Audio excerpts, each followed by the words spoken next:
ഈയിടെയായിട്ട് പല റിയാലിറ്റി ഷോയിലും പോകുമ്പോൾ എന്തുകൊണ്ടെന്നറിയില്ല, അവര് സ്പോട്ടിൽ എന്നെ കൊണ്ട് പല സോങ്സും ചെയ്യിപ്പിക്കാറുണ്ട്. അങ്ങനെ ശരിക്കും സ്പോട്ടിൽ ചെയ്യിപ്പിച്ച സോങ്സിന് പിന്നീട് നല്ലൊരു ഫീഡ്ബാക്ക് കിട്ടുമ്പോൾ ഞാനത് സിനിമാ പാട്ടാക്കുന്നുണ്ട്. ഒരു കണക്കിന് എനിക്കൊരു ഗുണം ചെയ്യുന്നുണ്ട്. പ്രോഗ്രാമിന് വന്ന ഒരു പെൺകുട്ടിയെ വെച്ചിട്ട് സ്പോട്ടിൽ ഒരു പാട്ട് എഴുതാൻ പറയും. അങ്ങനെ ഞാൻ എഴുതിയ പാട്ടാണത് ശരിക്കും. അപ്പൊ അതിന് ഇതുകൂടെ പറയാം. ഒരു സാമ്പിൾ നോക്കട്ടെ, പാട്.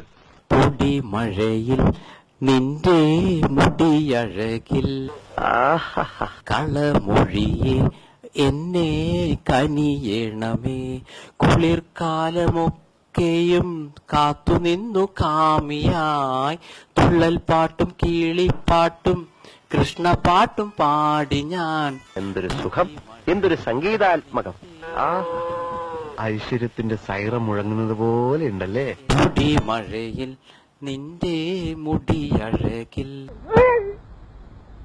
എന്റെ ഈശോയെ, നീ ഒരു കുരിശല്ലേ ചുമന്നുള്ളൂ.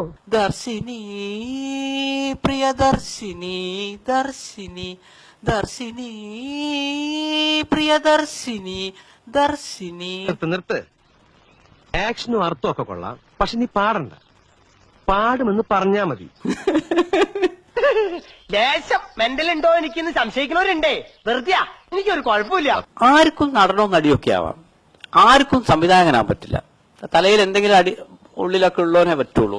ലേശം കഴിവുള്ളവന് മാത്രമേ ഒരു സംവിധായകനാവാൻ പറ്റുള്ളൂ. സോ ഒരു സംവിധായകനാവുന്നതാണ് കുറച്ചുകൂടെ ബെറ്റർ.